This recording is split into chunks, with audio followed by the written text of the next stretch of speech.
मैं उन सभी सदस्यों का भी आभार व्यक्त करता हूं जिन्होंने इस चर्चा में भाग लिया, अपनी कल्पना के अनुसार चर्चा को विस्तार देने का प्रयास भी किया और इसलिए मैं सदन में हिस्सा लेने और चर्चा में हिस्सा लेने वाले सभी आदरणीय सदस्यों का धन्यवाद करता हूं। आदरणीय सभापति जी, ये सदन राज्यों का सदन है।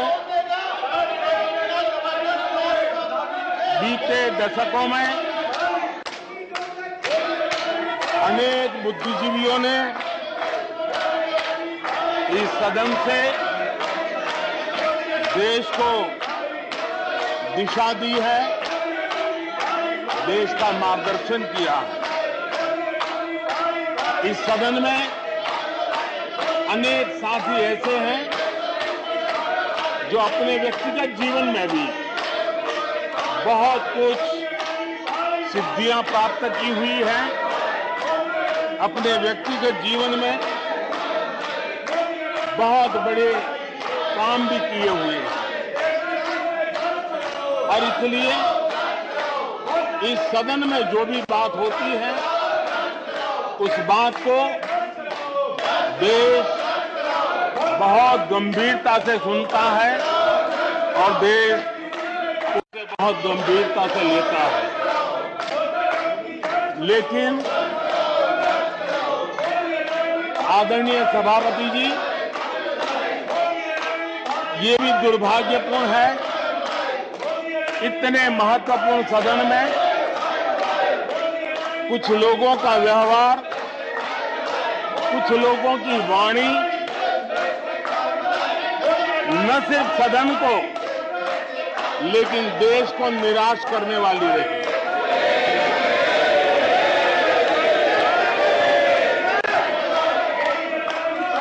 इस प्रकार की वृत्ति प्रवृत्ति के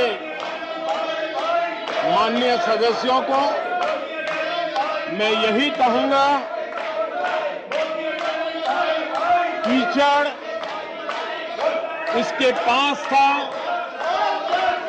कीचड़ उसके पास था, मेरे पास गुलाल।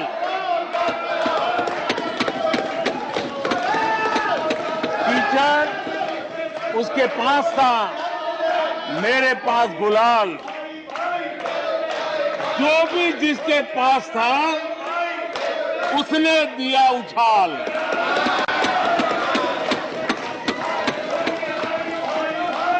और अच्छाई है, जितना कीचड़ उछालोगे कमल उतना ही ज्यादा खिलेगा।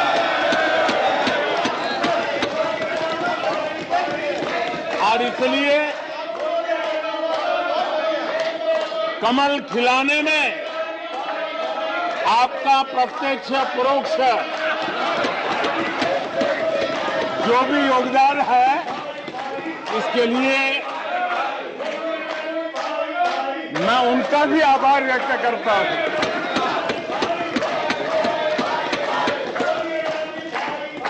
आदरणीय सभापति जी, कल विपक्ष के हमारे वरिष्ठ साथी आदरणीय खड़गे जी ने कहा कि हमने 60 साल में मजबूत बुनियाद बना रहे थे, ऐसा कल आपने कहा। और उनकी शिकायत थी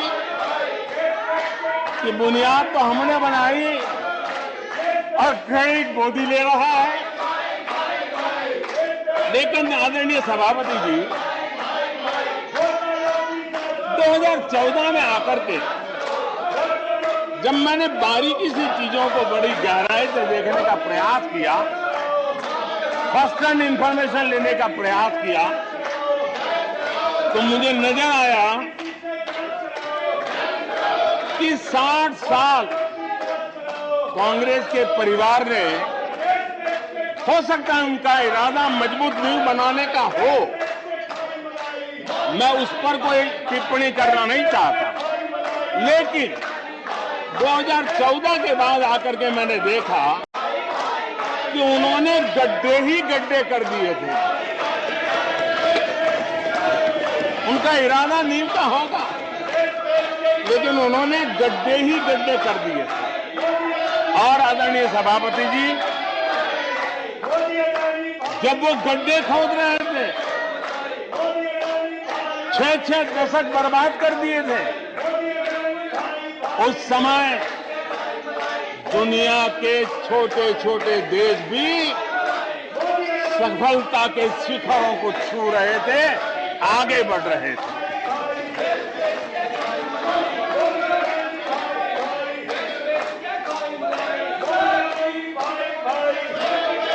आदरणीय सभापति जी,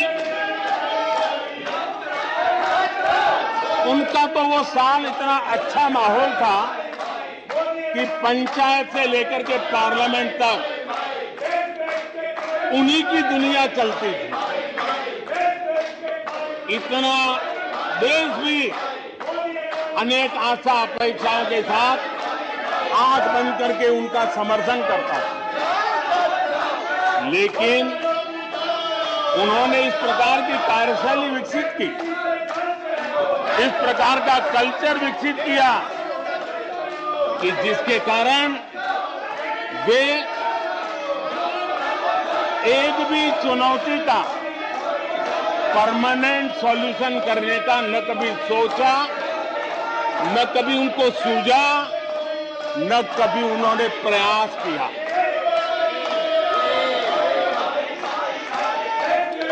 वे बहुत हो हल्ला हो जाता था तो चीजों को छू लेते थे,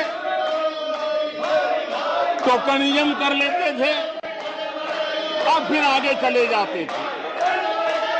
समस्याओं का समाधान करना ये उनका दायित्व था। देश की जनता समस्याओं से जूझ रही थी, देश की जनता देख रही थी कि समस्या का समाधान कितना बड़ा लाभ कर सकता है, लेकिन उनकी प्रायोरिटीज अलग थी, उनके इरादे अलग थे और उसके कारण किसी भी बात का परमानेंट सॉल्यूशन का प्रयास नहीं किया। आदरणीय सभापति जी, हमारी सरकार की पहचान जो बनी है वो हमारे पुरुषार्थ के कारण बनी है।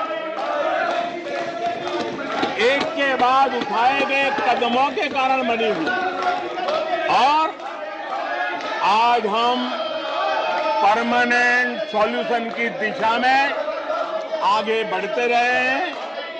हम एक एक विषय को छू करके भागने वाले लोग नहीं, लेकिन देश की मूलभूत आवश्यकताओं को परमानेंट सॉल्यूशन पर बल देते हुए हम आगे बढ़ रहे हैं।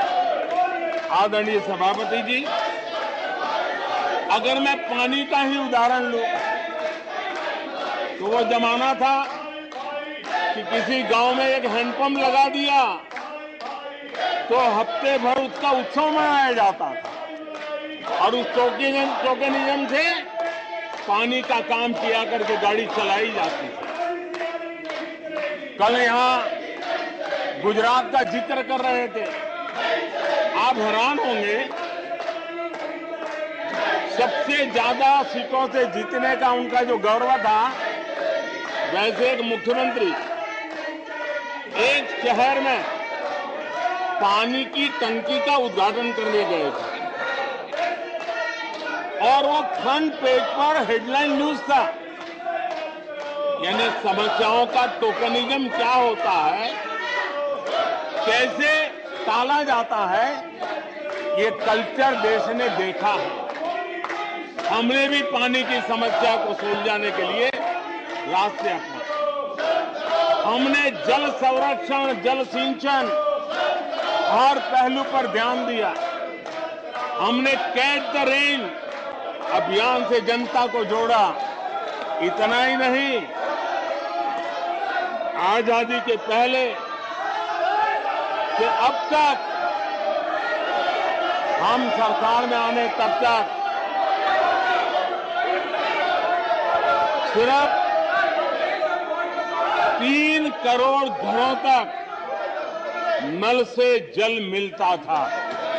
आदरणीय सभापति जी,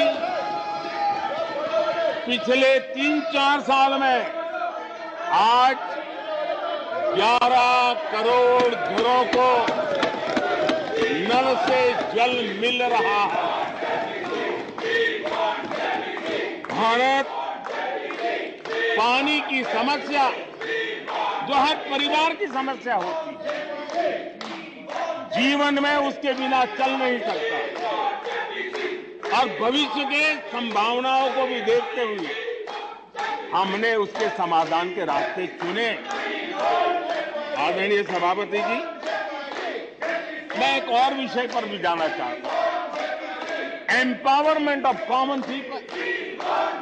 बैंकों का राष्ट्रीयकरण हुआ था, इस बात से हुआ था कि गरीबों को बैंकों का अधिकार मिले, ऐसी बहानेबाजी की गई थी। लेकिन इस बैंक देश के आधे से अधिक लोग बैंक से दरवाजे तक नहीं पहुंच पाए।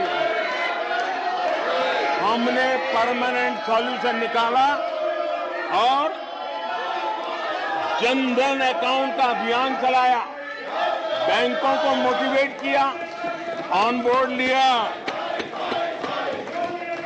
पिछले 9 साल में ही 48 करोड़ जनधन बैंक खाते खोले गए।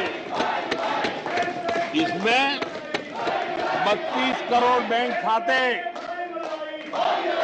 ग्रामीण और कस्बों में हुए हैं, यानी देश के गांव तक प्रगति की मिसाल को ले जाने का प्रयास हुआ। कल खड़गे जी शिकायत कर रहे थे कि मोदी जी बार बार मेरे चुनावी क्षेत्र में आते हैं। वो कह रहे थे मोदी जी कलबुर्गी आ जाते हैं। मैं जरा खड़गे जी को कहना चाहता हूं, मैं आता हूं उसकी शिकायत करने से पहले ये भी तो देखो कि कर्नाटका में 1,70,00,000 जनधन बैंक अकाउंट खुले हैं। इतना ही नहीं, उन्हीं के इलाके में कलबुर्गी में 8 लाख से ज्यादा जनधन खाते खुले हैं। अब सभापति जी बताइए, इतने बैंक के खाते खुल जाए, इतना एम्पावरमेंट हो जाए, लोग इतने जागरूक हो जाए, और किसी का इतने सालों के बाद खाता बंद हो जाए, तो उनकी पीड़ा मैं समझ सकता हूं। और बार बार उनका दर्द झलकता है, और मैं तो हैरान हूं। कभी कभी यहां तक कह देते हैं कि एक दलित को हरा दिया। अरे भाई, उसी इलाके की जनता जनार्दन है, उसने दूसरे दलित को जीता दिया। अब आपको जनता नकार दे रही है, आपको हटा रही है, आपका खाता बंद कर रही है, और आप रोना यहां रो रहे हो। आदरणीय सभापति जी,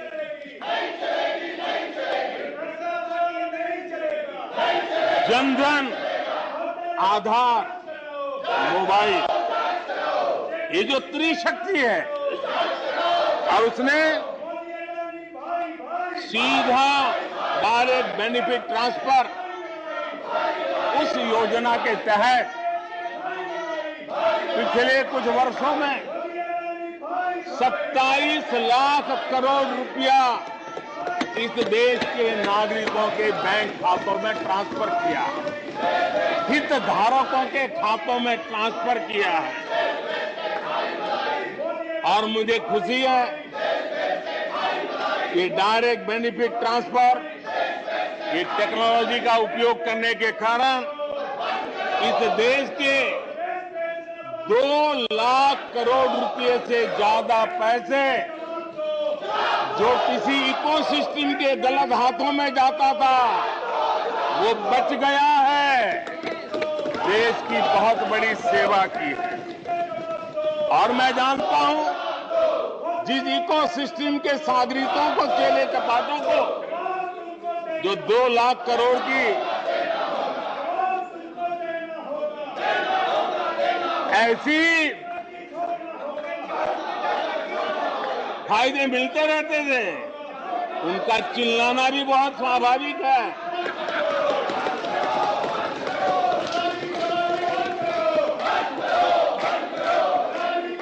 आदरणीय सभापति जी, हमारे देश में पहले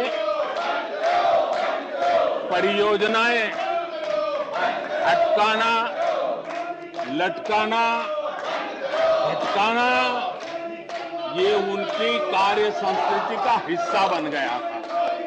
यही उनका कार्य करने का तरीका बन गया था। ईमानदार टैक्स पेयर की गाढ़ी कमाई,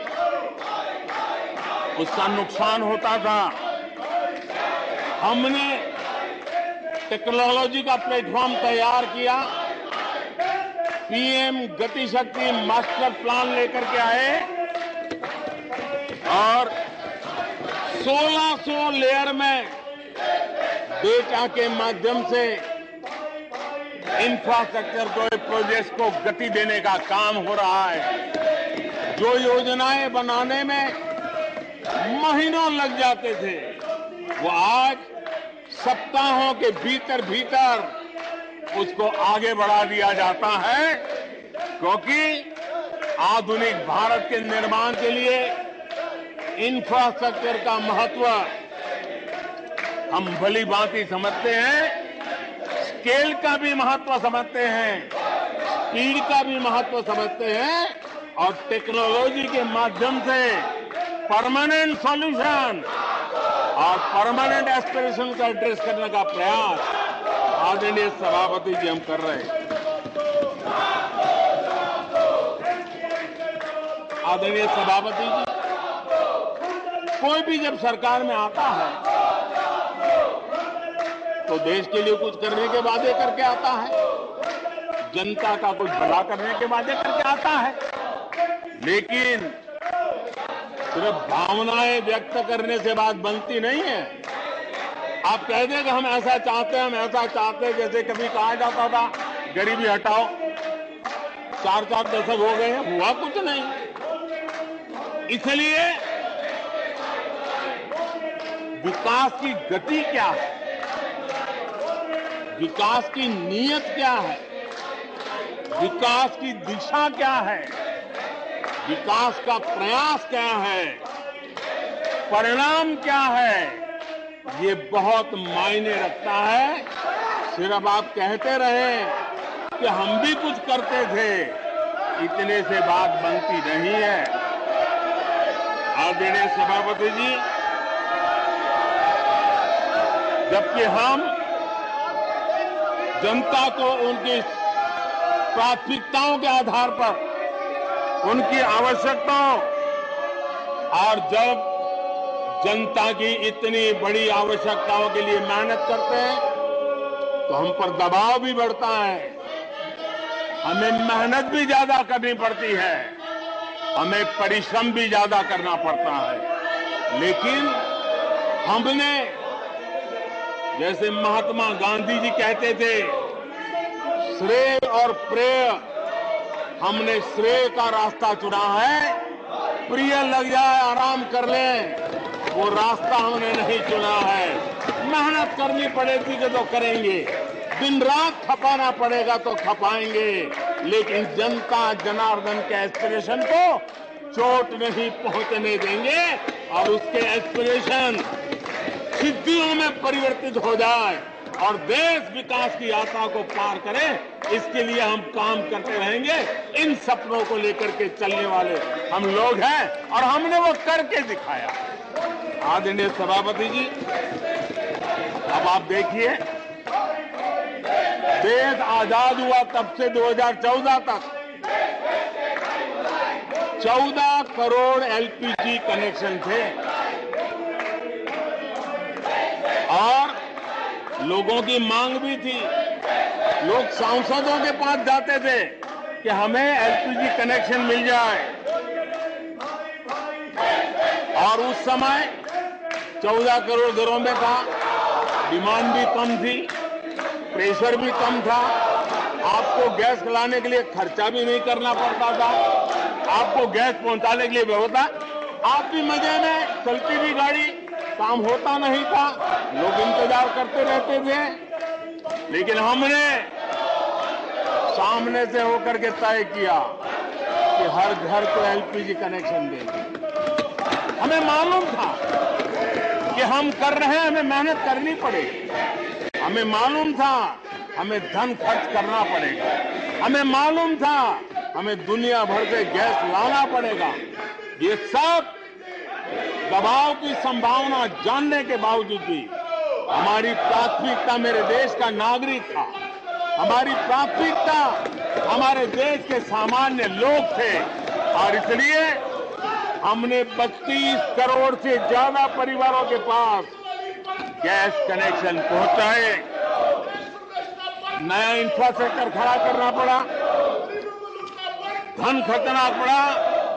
आदरणीय सभापति जी, इस एक उदाहरण से आप समझ सकते हैं कि हमें कितनी मेहनत करनी पड़ी होगी, लेकिन हमने आनंद के साथ, संतोष के साथ, गर्व के साथ इस मेहनत को किया और मुझे खुशी है कि सामान्य मानवी को उसका संतोष मिला। इससे बड़ा एक सरकार के लिए संतोष क्या हो सकता है। आदरणीय सभापति जी, आजादी के अनेक दशकों के बाद भी इस देश में 18,000 से ज्यादा गांव ऐसे थे जहां बिजली नहीं पहुंची थी और ये गांव अधिकतर हमारे आदिवासी बस्ती के गांव थे, हमारे पहाड़ों पर जिंदगी गुजारने वालों के लोगों के गांव थे, जनजातीय से गांव थे, नॉर्थ ईस्ट के गांव थे।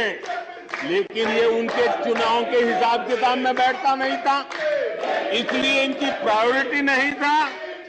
हम जानते थे ये कठिन काम इन्होंने छोड़ दिए हैं। हमने कहा हम तो मक्खन पे लकीर करने वाले नहीं, पत्थर पे लकीर करने वाले लोग हैं। हम इस चुनौती को भी उठाएंगे, हम इस चुनौती को भी उठाएंगे और हमने हर गांव में बिजली पहुंचाने का संकल्प उठाया।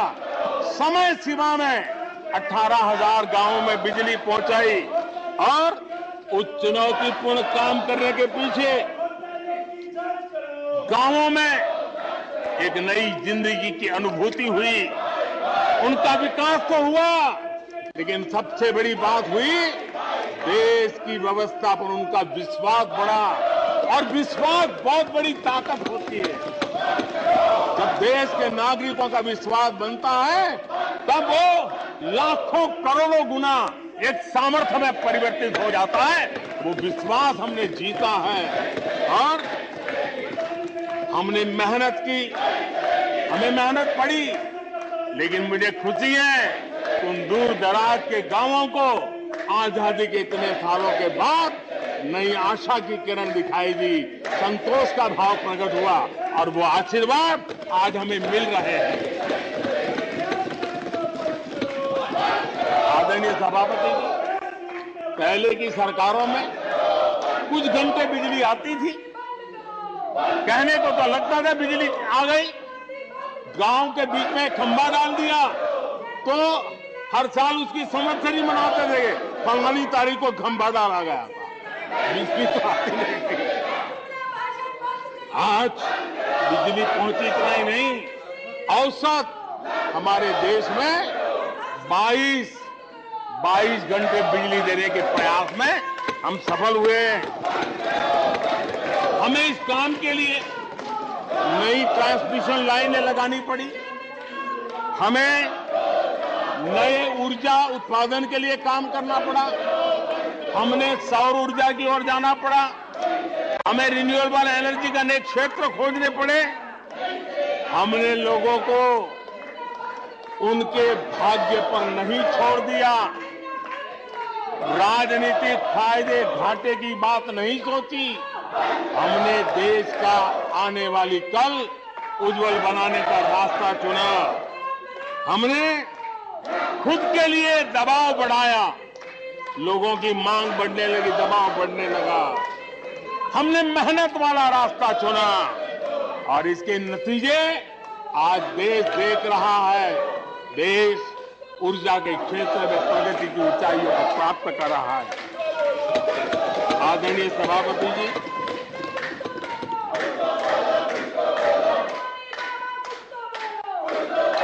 हमने आजादी के अमृत काल में एक बहुत बड़ा हिम्मत भरा कदम उठाया।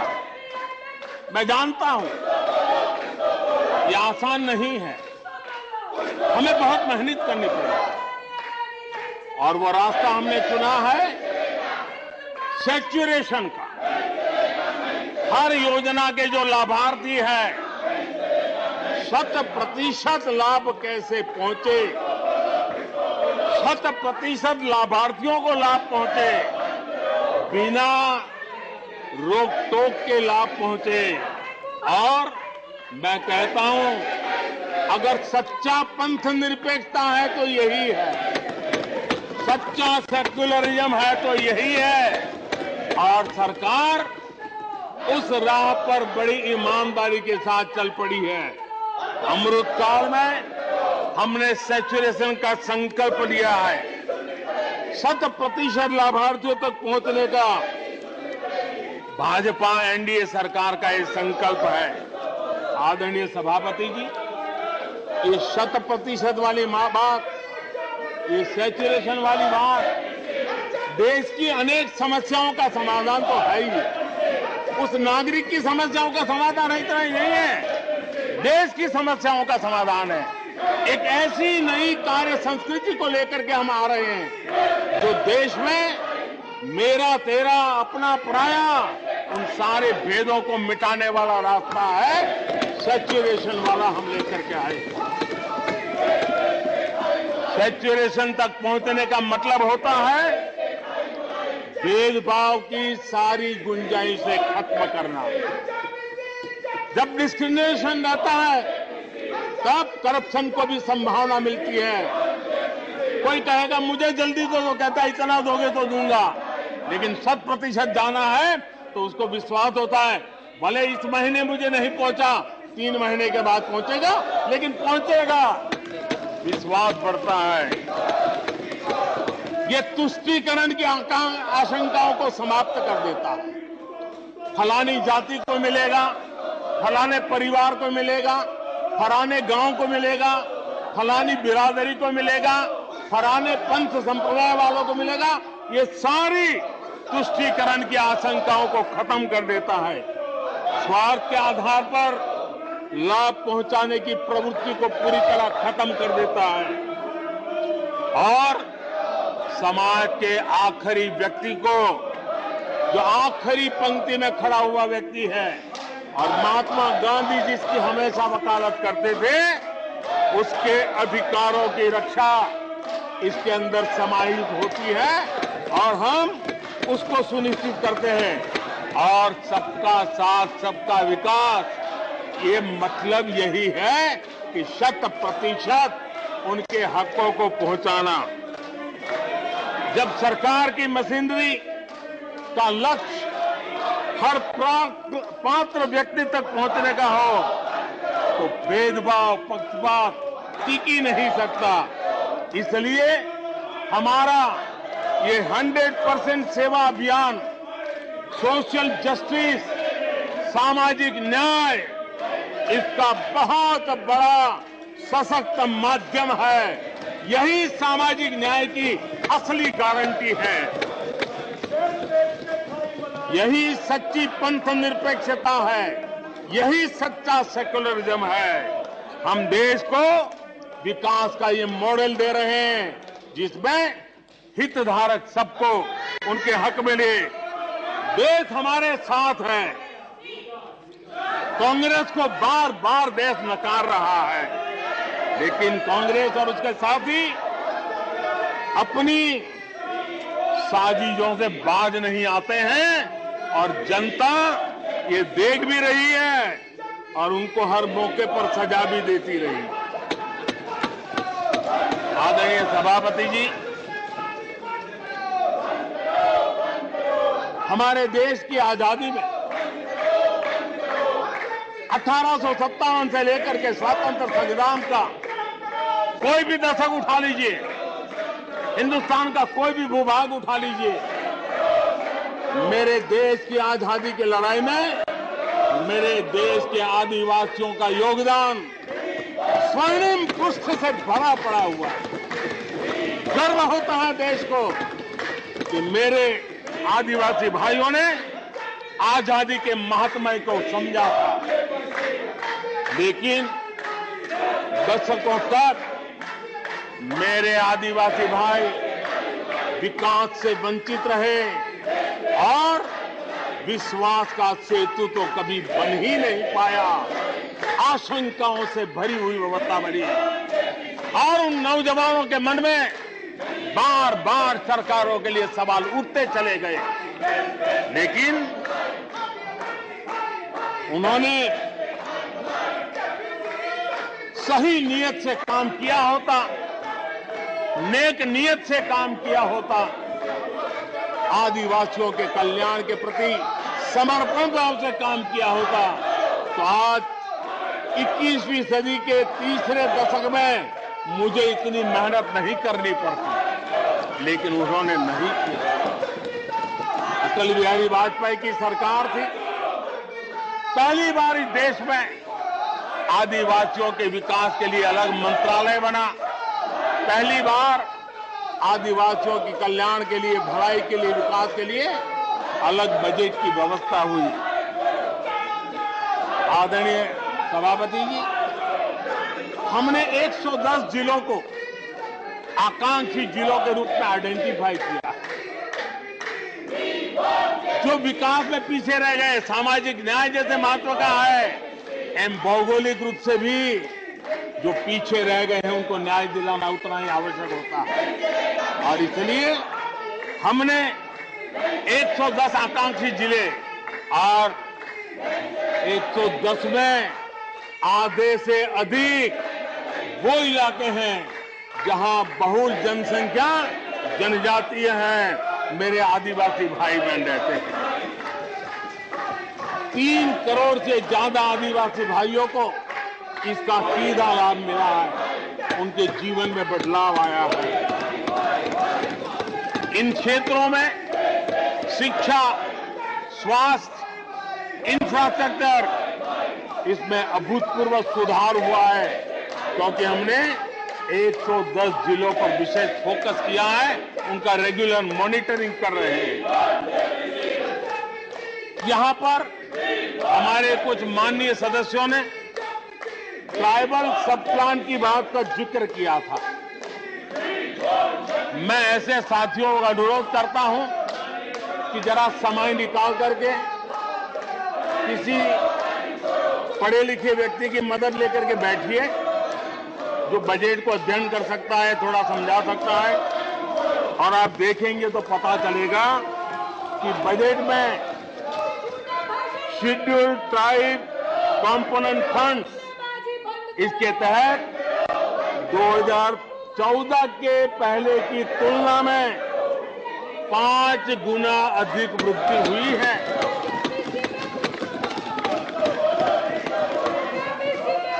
आदरणीय सभापति जी, 2014 के पहले जब उनकी सरकार थी, तब एलोकेशन 20-25 हजार करोड़ रुपए के आसपास रहता था।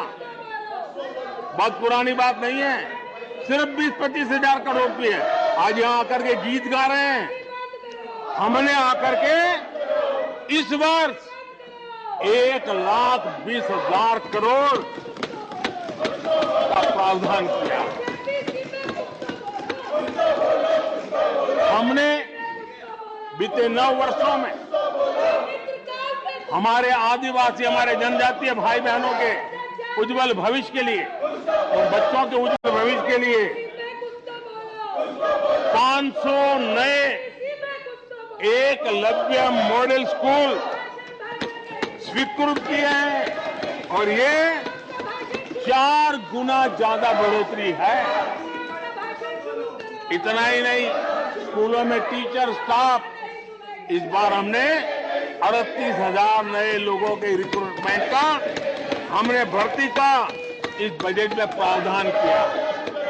आदिवासियों के कल्याण के लिए समर्पित हमारी सरकार ने, मैं जरा आपको फॉरेस्ट राइट एक्ट की बात की तरफ ले जाना चाहता हूं।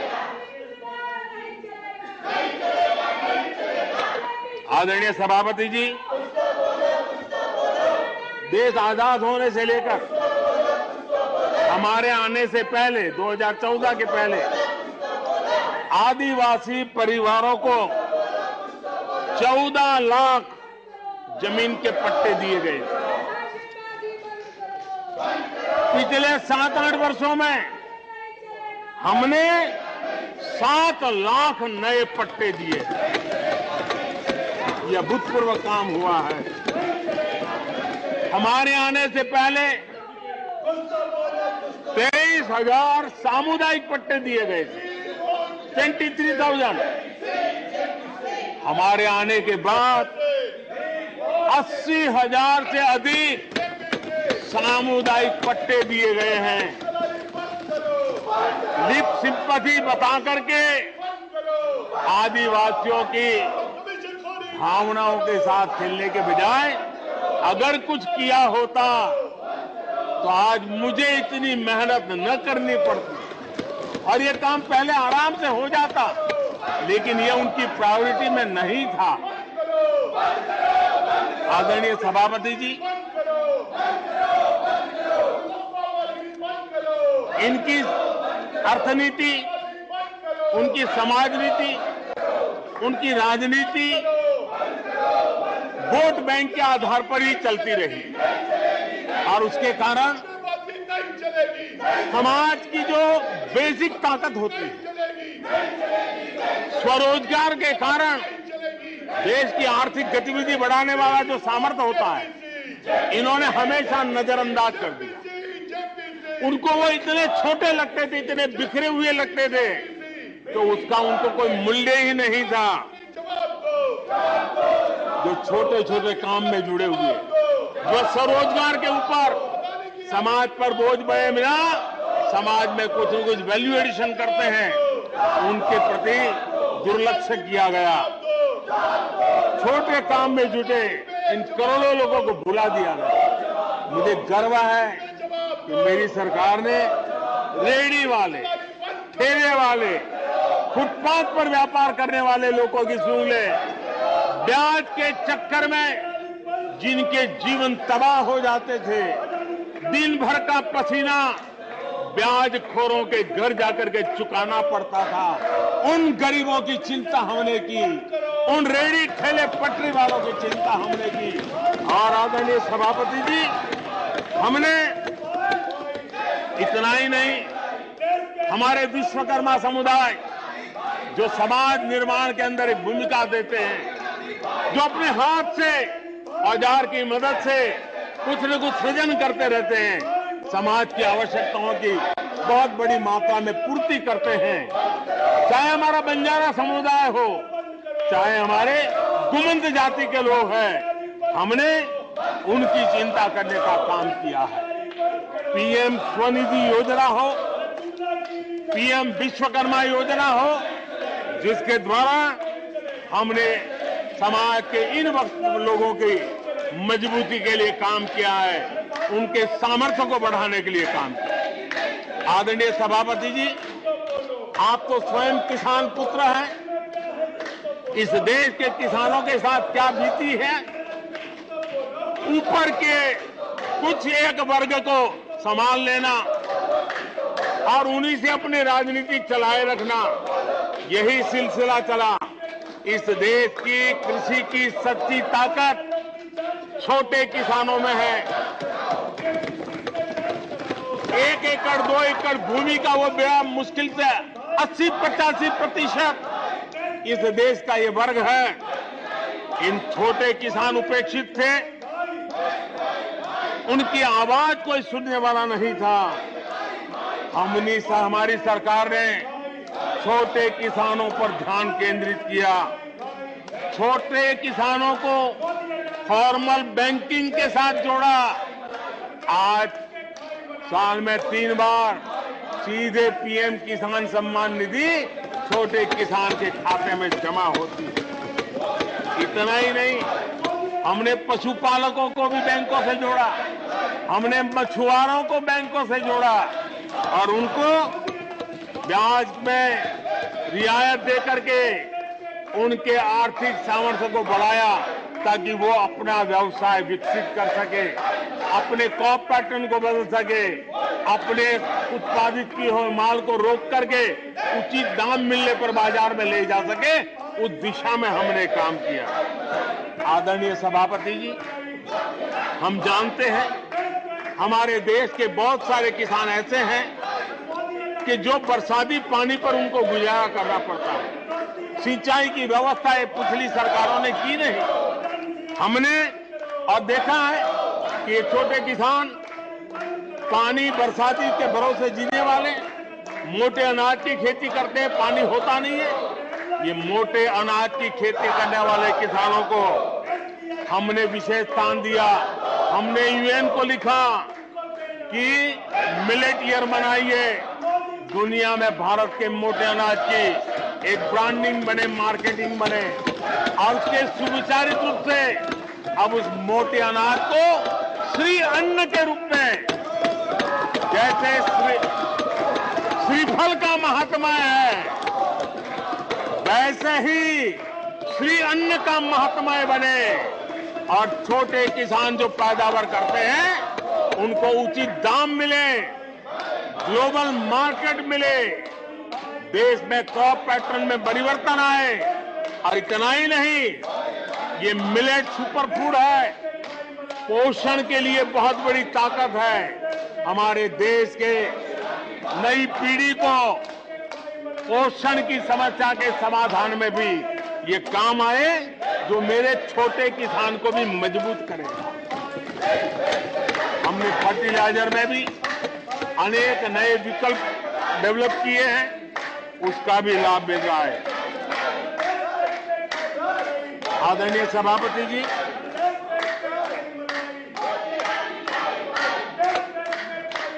हमें बड़े कन्विक्शन के साथ मैं मानता हूं कि जब निर्णय प्रक्रिया में माताओं बहनों की भागीदारी बढ़ती है तो परिणाम अच्छे मिलते हैं, जल्दी मिलते हैं और निर्धारित लक्ष्य को प्राप्त करने वाले होते हैं। और इसलिए माता बहनों की भागीदारी बढ़े, वे निर्णय प्रक्रिया में हमारे साथ जुड़े, उस दिशा में महिला सशक्तिकरण को लेकर के, महिलाओं के नेतृत्व के विकास के लिए हमारी सरकार ने प्राथमिकता दी है। सदन में हमारे एक माननीय सदस्य ने कहा कि महिलाओं को टॉयलेट देने से क्या महिलाओं का विकास हो जाएगा? हो सकता है उनका ध्यान सिर्फ टॉयलेट पे गया हो, वो उनकी कठिनाई होगी, लेकिन मैं जरा बताना चाहता हूं, मुझे इस बात का गर्व है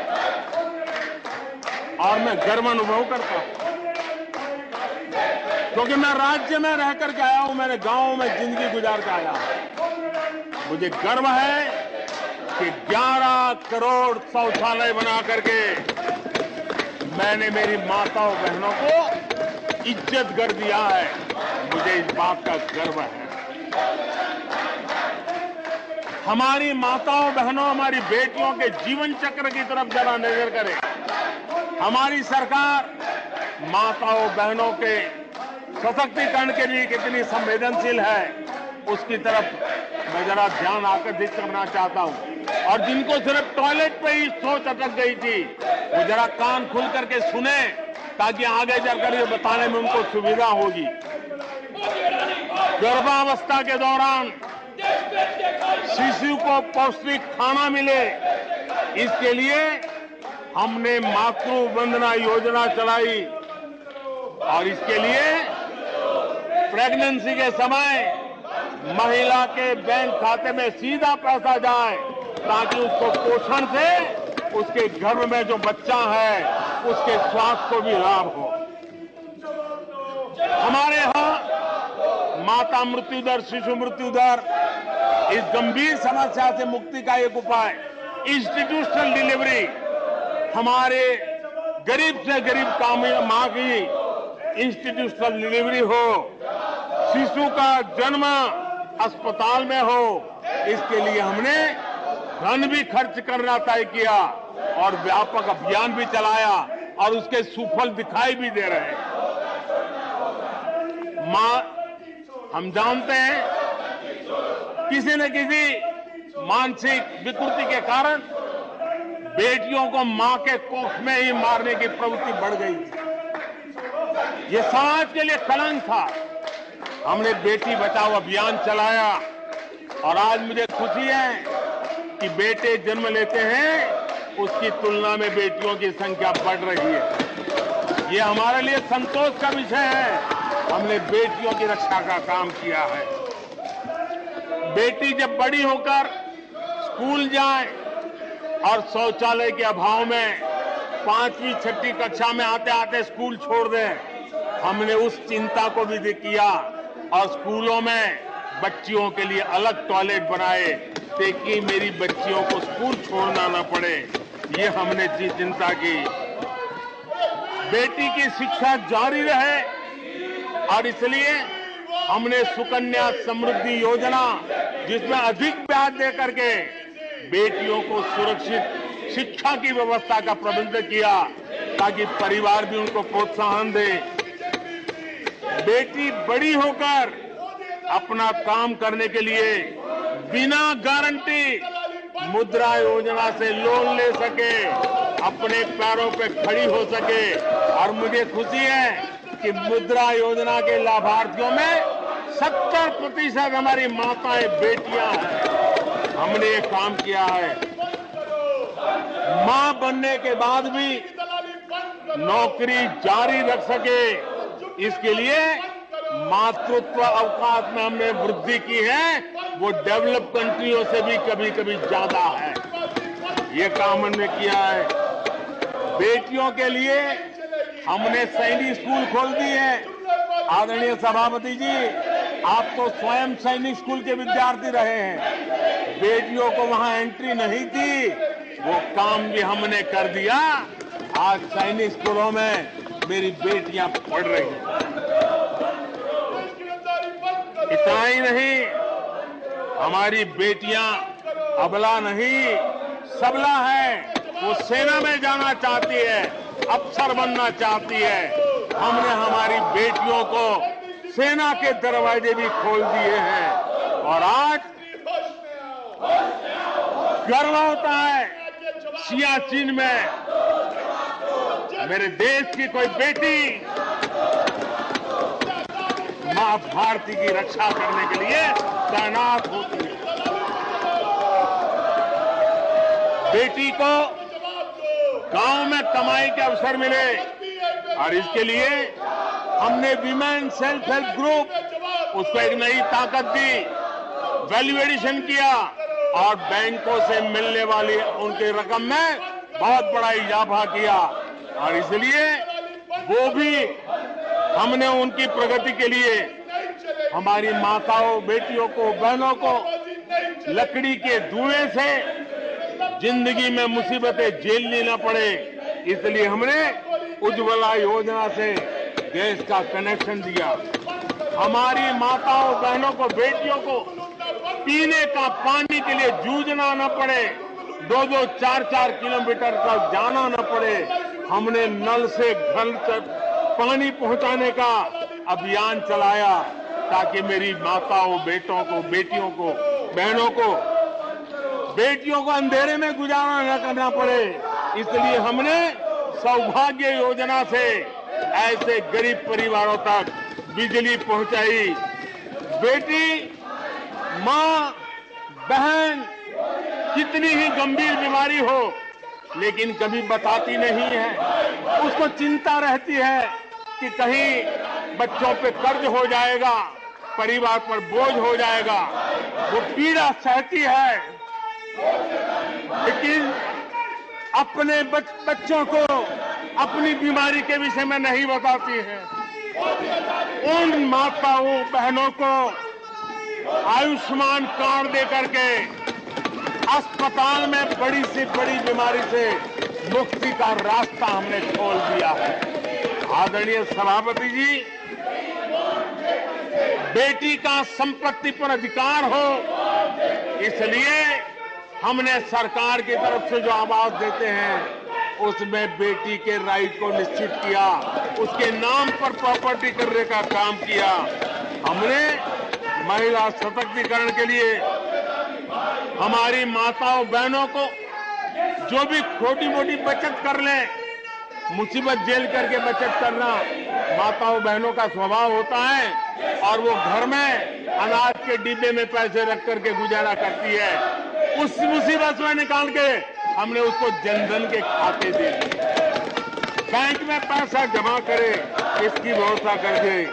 और आदरणीय सभापति जी, इस बजट सत्र के लिए तो गर्व की बात है कि बजट सत्र का प्रारंभ महिला राष्ट्रपति के द्वारा होता है और बजट सत्र का विधिवत प्रारंभ महिला वित्त मंत्री के अवसर पर होता है। देश में ऐसा संयोग पहले कभी नहीं आया जो आज आया है और हमारा तो प्रयास रहेगा कि ऐसे शुभ अवसर आगे भी देखने को मिले।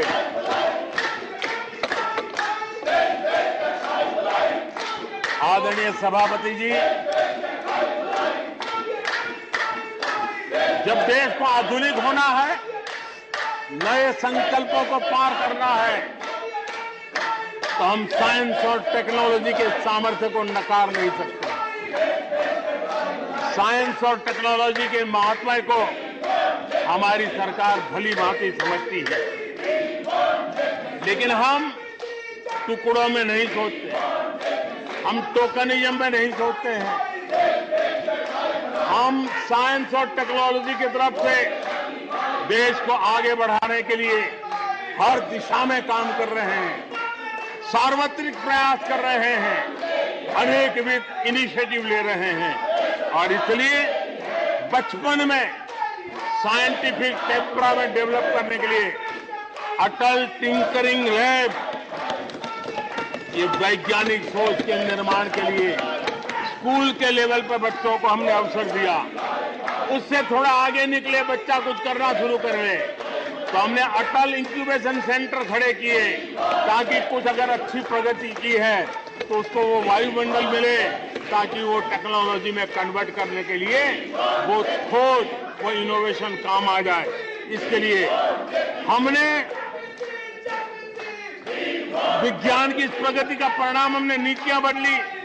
स्पेस के क्षेत्र में अब प्राइवेट भागीदारी का हमने सपना पूरा किया और मुझे खुशी है मेरे देश के नौजवान आज प्राइवेट सैटेलाइट छोड़ने की ताकत रखते हैं। ये साइंस एंड टेक्नोलॉजी,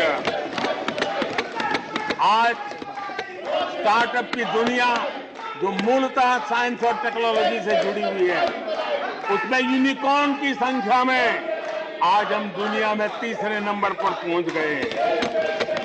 आदरणीय सभापति जी, आज ये देश गर्व करेगा कि सर्वाधिक पेटेंट इनोवेशन और दुनिया के बाजार में टिकता है पेटेंट, ये सबसे अधिक पेटेंट रजिस्टर करने में आज मेरे देश के नौजवान आगे आ रहे हैं।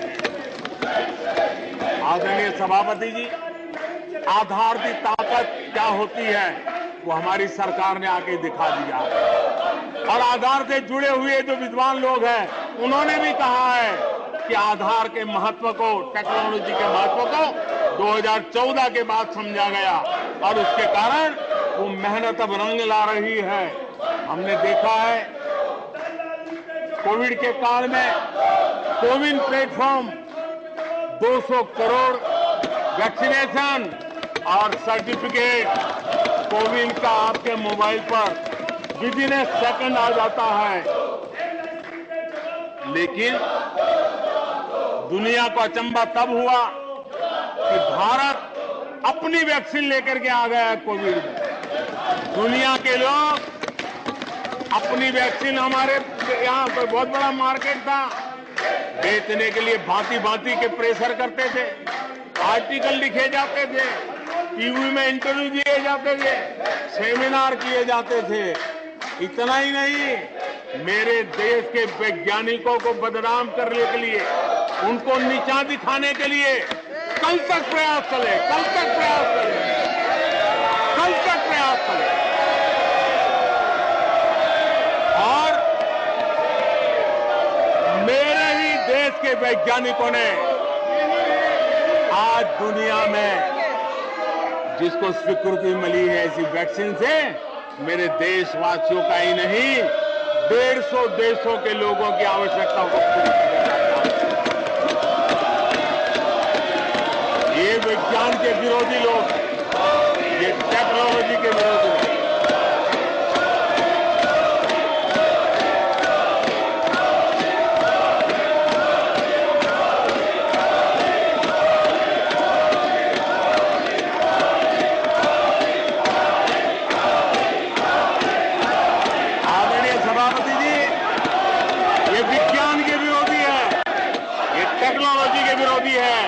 हमारे वैज्ञानिकों को बदनाम करने का कोई मौका नहीं छोड़ते।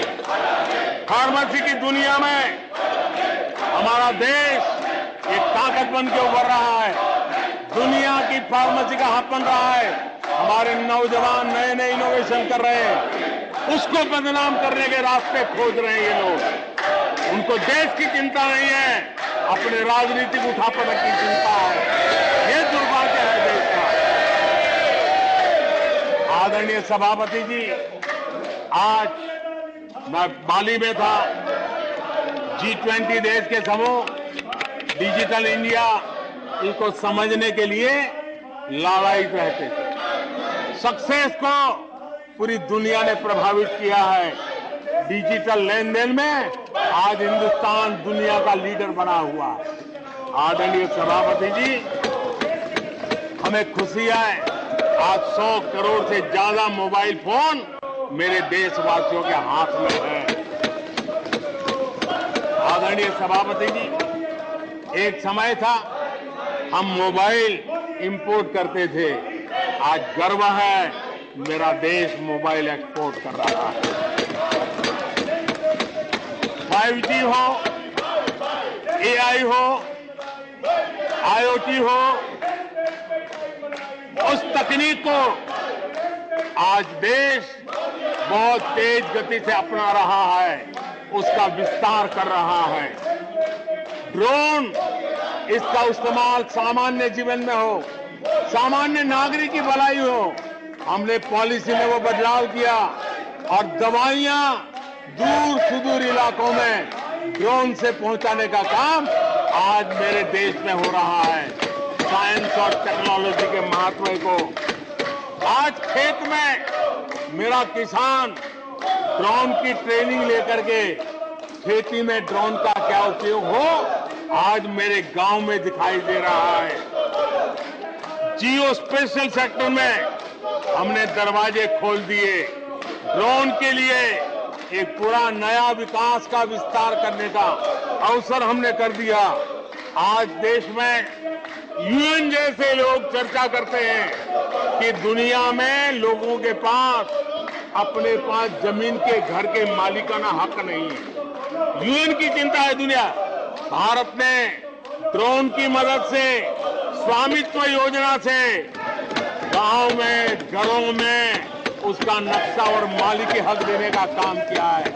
उसको कोर्ट कचहरी के चक्करों से और कभी घर बंद हो, कोई आकर के कब्जा कर न ले, सुरक्षा का एहसास दिया है। हमने टेक्नोलॉजी का भरपूर प्रयास कॉमन मैन के लिए करने की इस दिशा में सफलता पाई है। आज देश टेक्नोलॉजी के क्षेत्र में आधुनिक विकसित भारत के सपने में उसका महत्व हम समझते हैं और इसलिए ह्यूमन रिसोर्स डेवलपमेंट, इनोवेशन, इसका महत्व बहुत है और इसलिए दुनिया की एकमात्र फॉरेंसिक साइंस यूनिवर्सिटी हमारे देश में है। हमने गति शक्ति यूनिवर्सिटी बना करके इंफ्रास्ट्रक्चर की दुनिया में एक नई पहल की है। हमने एनर्जी यूनिवर्सिटी बना करके आज देश रिन्यूएबल एनर्जी के क्षेत्र में एक नया जंप लगाए। अभी से हमारे नौजवान तैयार हो, उस दिशा में हम कर रहे हैं। हमारे देश में टेक्नोक्रेट की तरफ, इंजीनियर्स की तरफ, साइंस की तरफ नफरत करने में कांग्रेस ने अपने शासनकाल में कोई कमी नहीं रखी है और साइंस और टेक्नोलॉजी को सम्मान देने में हमारे कार्यकाल में कोई कमी नहीं रखी है। ये हमारा रास्ता है।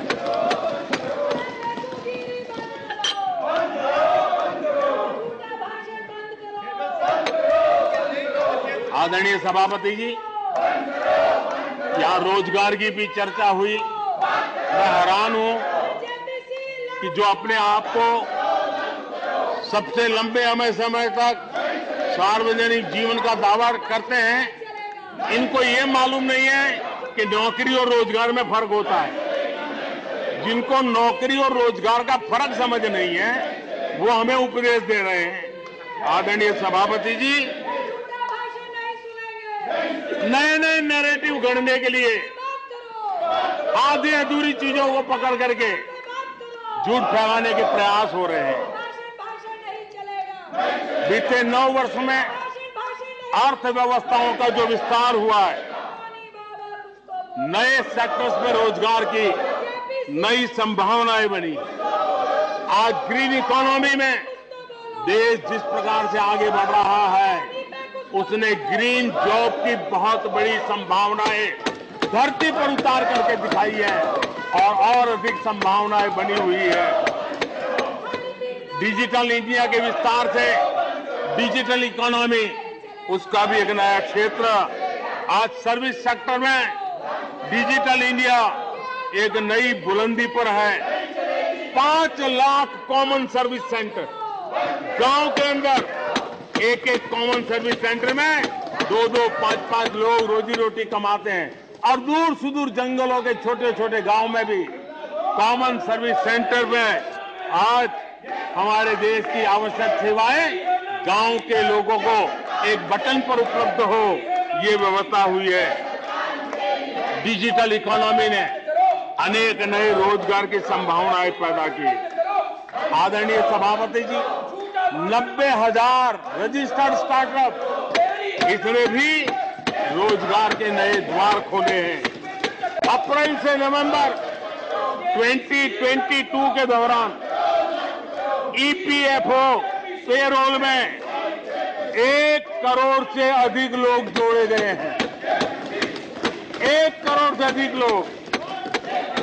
आदरणीय सभापति जी,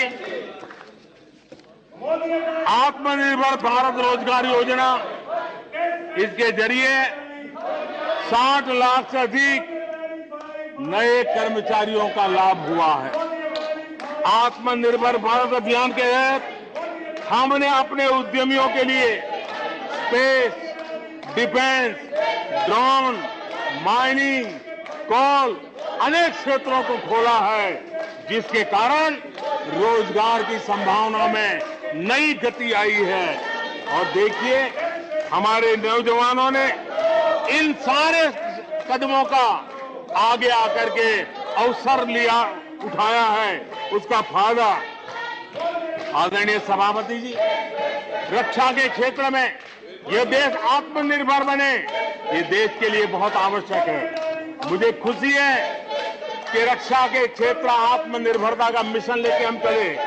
आज 350 से ज्यादा निजी कंपनियां रक्षा के क्षेत्र में आई है और करीब करीब 1 लाख करोड़ रुपए का एक्सपोर्ट रक्षा के क्षेत्र में मेरा देश कर रहा है और अभूतपूर्व रोजगार इस क्षेत्र में भी पैदा हुए हैं। आदरणीय सभापति जी, रिटेल से लेकर के टूरिज्म तक हर सेक्टर का विस्तार हुआ है। खादी और ग्रामोद्योग, महात्मा गांधी के साथ जो व्यवस्था जुड़ी हुई है, खादी ग्रामोद्योग को भी डुबो दिया था। आजादी के बाद सर्वाधिक खादी ग्रामोद्योग के रिकॉर्ड तोड़ने का काम हमारे कालखंड में हुआ है। आदरणीय सभापति जी, इंफ्रास्ट्रक्चर में हो रहा रिकॉर्ड निवेश, चाहे रेल का काम होता हो, रोड का काम होता हो, पोर्ट का काम होता हो, एयरपोर्ट का काम होता हो, प्रधानमंत्री ग्राम सड़क योजनाएं बनती हो, ये सारे इंफ्रास्ट्रक्चर के काम, उसके लिए जो मटेरियल लगता है, उस इंडस्ट्री में रोजगार की संभावनाएं बढ़ी है। हर जगह निर्माण कार्य के अंदर मजदूर से लेकर मैकेनिक तक हर प्रकार के रोजगार की संभावनाएं, इंजीनियर से लेकर के श्रमिक तक हर किसी के लिए रोजगार के नए अवसर बने हैं और उसी के कारण यूथ विरोधी नीति लेकर के चले हुए लोगों को आज यूथ नकार रहा है और यूथ के भलाई के लिए हम जिन नीतियों को लेकर के चल रहे हैं, इसको आज देश स्वीकार कर रहा है। आदरणीय सभापति जी, यहां भी ये भी कहा गया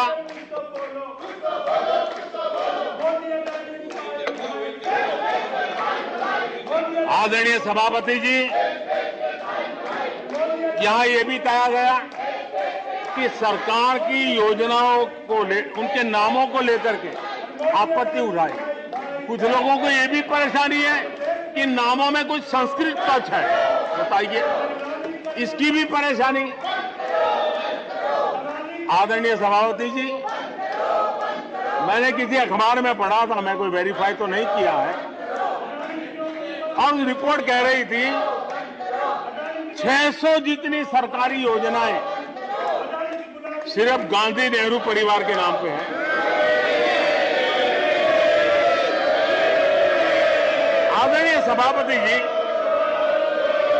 किसी कार्यक्रम में अगर नेहरू जी के नाम का उल्लेख नहीं हुआ तो कुछ लोगों के बाल खड़े हो जाते हैं, उनका लहू एकदम गर्म हो जाता है कि नेहरू जी का नाम क्यों नहीं दिया। आदरणीय सभापति जी, मैं बहुत आश्चर्य होता है कि चलो भाई, हमसे कभी छूट जाता होगा नेहरू जी का नाम, और छूट जाता होता होगा, हम ठीक भी कर लेंगे क्योंकि वो देश के पहले प्रधानमंत्री थे। लेकिन मुझे ये समझ नहीं आता है कि उनकी पीढ़ी का कोई व्यक्ति नेहरू सरनेम रखने से डरता क्यों है। क्या शर्मिंदगी है नेहरू सरनेम रखने से, क्या शर्मिंदगी है। इतना बड़ा महान व्यक्तित्व अगर आपको मंजूर नहीं है, परिवार को मंजूर नहीं है, और हमारा हिसाब मांगते रहते हो। आदरणीय सभापति जी,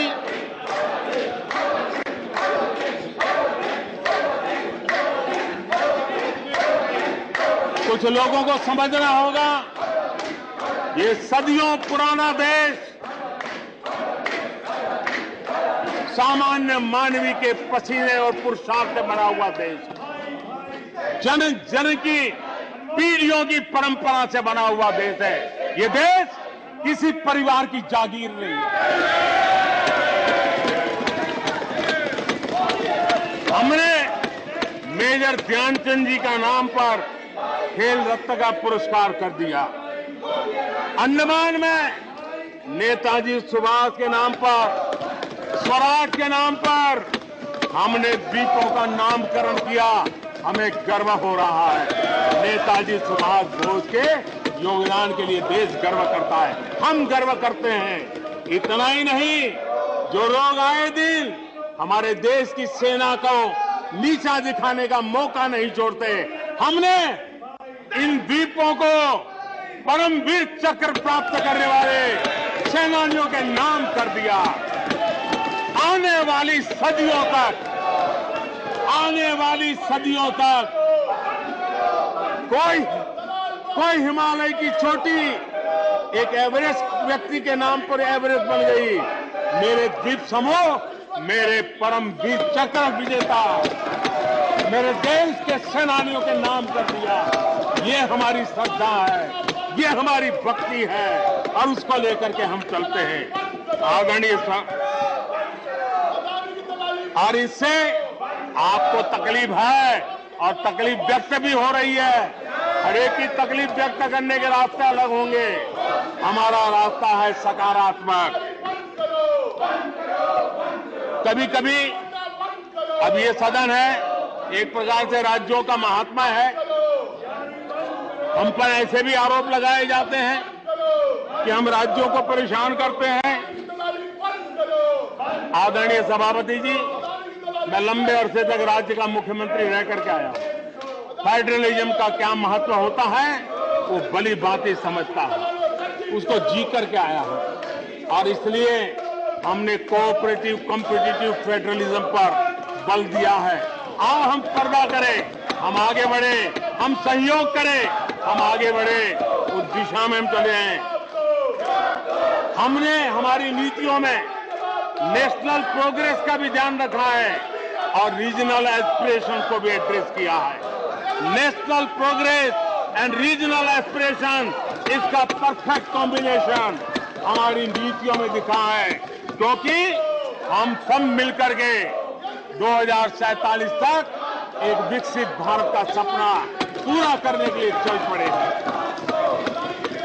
लेकिन जो लोग आज विपक्ष में बैठे हैं, उन्होंने तो राज्यों के अधिकारों की धज्जियां उड़ा दी।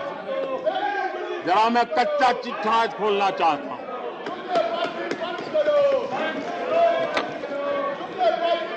जरा इतिहास उठा करके देख लीजिए, वो कौन पार्टी थी, वो लोग कौन सत्ता में बैठे थे जिन्होंने आर्टिकल 356 का सबसे ज्यादा दुरुपयोग किया।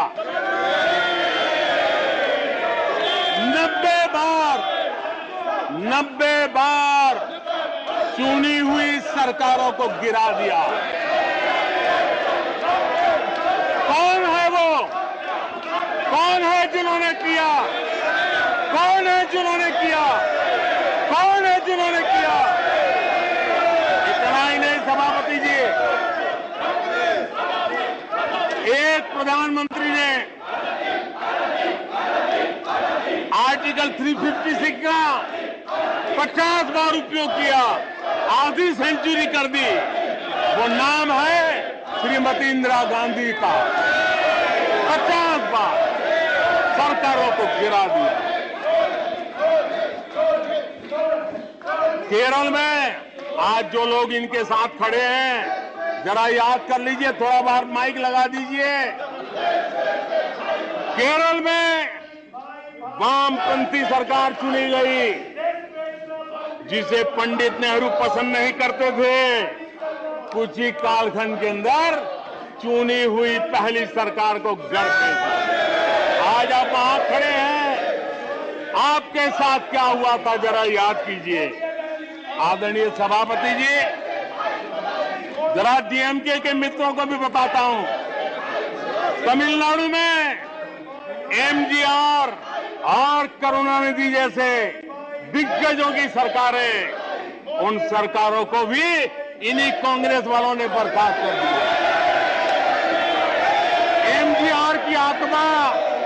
एमजीआर की आत्मा देखती होगी आप कहां खड़े हो। यहां पर पीछे बैठे हैं इस सदन के वरिष्ठ सदस्य और जिनको मैं हमेशा एक आदरणीय नेता मानता हूं, श्रीमान शरद पवार जी। 1980 में शरद पवार जी का आयु 35-40 साल की थी। एक नौजवान मुख्यमंत्री महाराष्ट्र की सेवा करने के लिए निकला था, उनकी सरकार को भी गिरा दिया गया था और आज वो वहां है, आज वो वहां है। हर क्षेत्रीय नेता को उन्होंने परेशान किया और एनटीआर के साथ क्या किया। यहां कुछ लोग आज कपड़े बदले होंगे, नाम बदला होगा, ज्योतिषियों की सूचना के अनुसार नाम बदला होगा, लेकिन कभी वो भी उनके साथ थे। उस एनटीआर की सरकार को, और वो तबीयत के लिए अमेरिका गए थे, अपने हेल्थ के लिए गए थे। आपने एनटीआर की सरकार को गिराने का प्रयास किया। ये कांग्रेस की राजनीति का स्तर था। आदरणीय सभापति जी, अखबार निकाल के देख लीजिए, हर अखबार लिखता था कि राजभवनों को कांग्रेस के दफ्तर बना दिए गए हैं, कांग्रेस के हेडक्वार्टर बना दिए गए। 2005 में झारखंड में एनडीए के पास ज्यादा सीटें थी, लेकिन गवर्नर ने यूपीओ को शपथ के लिए बुला लिया था। 1982 में हरियाणा में भाजपा और देवीलाल के पास प्री पोल उनका एग्रीमेंट था, उसके बावजूद भी गवर्नर ने कांग्रेस की सरकार के लिए निमंत्रण कर दिया था। ये कांग्रेस के पाप, और आज देश को गुमराह करने की बातें कर रहे हैं। आदरणीय सभापति जी, मैं एक बात को जानना चाहता हूं, मैं एक गंभीर विषय की ओर अब ध्यान देना भी चाहता हूं। महत्वपूर्ण विषयों को मैंने स्पर्श किया है और आज देश में आर्थिक नीतियों की जिनको समझ नहीं है, जो 24 घंटा राजनीति के सिवा कुछ सोचते नहीं है, जो सत्ता के खेल खेलना यही जिनको सार्वजनिक जीवन का काम दिखता है, उन्होंने अर्थनीति को अनर्थ नीति में परिवर्तित कर दिया। मैं उनको चेतावनी देना चाहता हूं और मैं इस सदन की गंभीरता के साथ उनसे कहना चाहता हूं कि अपने रिस्पेक्टिव स्टेट को जाके समझाएं कि ये गलत रास्ते पर न चले जाएं। हम हमारे पड़ोस के देशों का हाल देख रहे हैं कि वहां पर क्या हाल हुआ है, अनाप शनाप कर्ज लेकर के किस प्रकार के देशों को डुबो दिए गए। आज हमारे देश में भी तत्कालीन लाभ के लिए अगर भुगतान करेगा तो आने वाली पीढ़ी करेगी। हम तो कर्ज करो जीपीओ वाला खेल आने वाला देखेगा। ये कुछ राज्यों ने अपनाया है, वो उनका तो तबाह कर देंगे, देश को भी बर्बाद कर देंगे। अब देश अब कर्ज के तले दबते जा रहे हैं। ये देश आज दुनिया में उनको कर्ज देने के लिए कोई तैयार नहीं है। ये मुसीबतों से गुजर रहे हैं। मैं राजनीतिक वैचारिक मतभेद हो सकते हैं, दलों के विषय में एक दूसरे के प्रति टीका टिप्पणी हो सकती है, लेकिन देश की आर्थिक सेहत के साथ खिलवाड़ मत कीजिए। आर्थिक सेहत के साथ खिलवाड़ मत कीजिए। आप ऐसा कोई पाप मत कीजिए जो आपके बच्चों के अधिकारों को छीन ले और आज अपना मौज कर लें और बच्चों के नसीब में बर्बादी छोड़ के चले जाए। ऐसा करके न जाए। आज आपको पॉलिटिकली सूट कर, मैंने तो देखा एक मुख्यमंत्री ने बयान दिया कि भाई अब ठीक है, मैं तो निर्णय करता हूं, अभी मुसीबत मुझे कहां आएगी, 2030-32 के बाद आएगी, जो आएगा वो भुगतेगा। क्या कोई देश ऐसे चलता है क्या? लेकिन ये जो वृत्ति बन रही है वो बहुत चिंता का विषय है। आदरणीय सभापति जी, देश की आर्थिक सेहत के लिए राज्यों ने भी अपनी आर्थिक सेहत के संबंध में डिसिप्लिन का रास्ता चुनना पड़ेगा और तभी जाकर के वे राज्य भी इस विकास की यात्रा का लाभ ले पाएंगे और उनके राज्यों के नागरिकों का भला करने में हमें भी सुविधा हो जाएगी, ताकि हम उन तक लाभ पहुंचाना चाहते हैं। आदरणीय सभाजी जी 2047 में ये देश विकसित भारत बने, ये हम सबका संकल्प है। 140 करोड़ देशवासियों का संकल्प है। अब देश पीछे मुड़ करके देखने को तैयार नहीं है। देश लंबी छलांग मारने को तैयार है। जिनकी 2 वक्त की रोटी का सपना था, उसको आपने एड्रेस नहीं किया, हमने उसको एड्रेस किया है। जिसको सामाजिक न्याय की अपेक्षा थी, जो आपने एड्रेस नहीं किया, हमने एड्रेस किया है। जिन अवसरों को तलाशता था, उन अवसरों को उपलब्ध कराने के लिए हमने अनेक कदम उठाए हैं।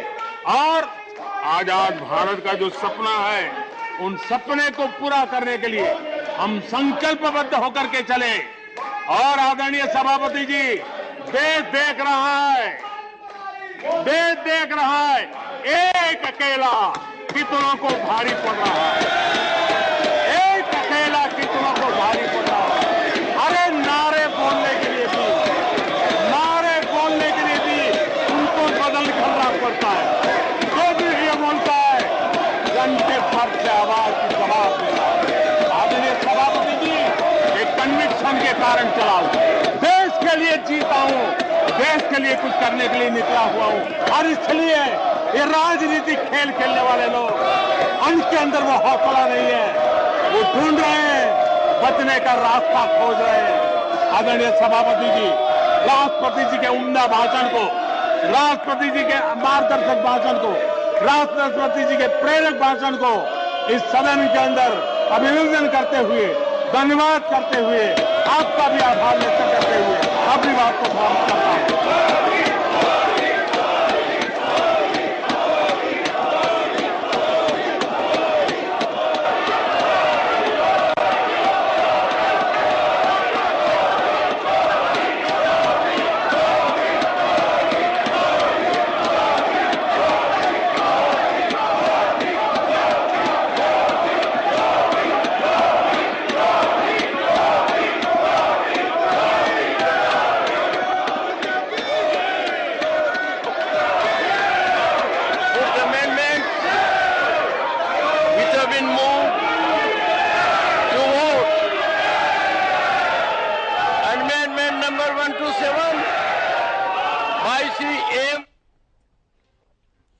तो पीएम को आपने सुना। राज्यसभा में पीएम जमकर बरसेंगे और विपक्षी दलों को, विरोधियों को जमकर निशाने पर लिया गया। कांग्रेस को खासतौर पर निशाने पर लिया गया। कांग्रेस ने देश को बर्बाद किया कि आरोप पीएम की ओर से लगाए गए। सरकार में चुनौतियों का सामना करने की क्षमता, सदन की चर्चा को देश गंभीरता से लेता है, लेकिन कुछ लोगों का व्यवहार निराशाजनक है। तो बड़ी खबर आपको बता रहे हैं। साथ ही पीएम को आप लगातार सुन रहे थे, विस्तार से जो तमाम बातें उनकी ओर से कही गई। विरोधी दलों को निशाने पर लिया गया, कांग्रेस को, गांधी परिवार को भी निशाने पर लिया गया कि पीएम की ओर से सरकार की उपलब्धियां गिनवाई गई। तो सरकार की अलग अलग योजनाओं को लेकर भी पीएम ने बात की है। कांग्रेस का खाता सरकार बंद कर रही है, योजनाओं को लटकाए रखना कांग्रेस की कार्यशैली रही। करदाताओं की कमाई का भी जिक्र पीएम की ओर से दरअसल किया गया है। तो ये आपने सुना अभी पीएम की ओर से। कल चूंकि लोकसभा में उत्तर दिया गया था, आज राज्यसभा में पीएम बात कर रहे थे। तो एक तरफ सरकार की योजनाओं का जिक्र, सरकार की उपलब्धियों का जिक्र, दूसरी ओर विरोधी दलों को, खासतौर पर कांग्रेस पार्टी को, गांधी परिवार को, गांधी नेहरू परिवार को निशाने पर लिया गया। सरकारों को गिराना कांग्रेस की रवायत हो गई थी। अलग अलग राज्यों के राजभवन कांग्रेस के दफ्तर हो गए थे। कब कब कहां किस राज्य में कांग्रेस ने, या इंदिरा गांधी का जिक्र भी उनकी ओर से किया गया कि किस तरह से सरकारों को गिराया गया। इस बात को लेकर भी निशाना पीएम नरेंद्र मोदी की ओर से साधा गया है।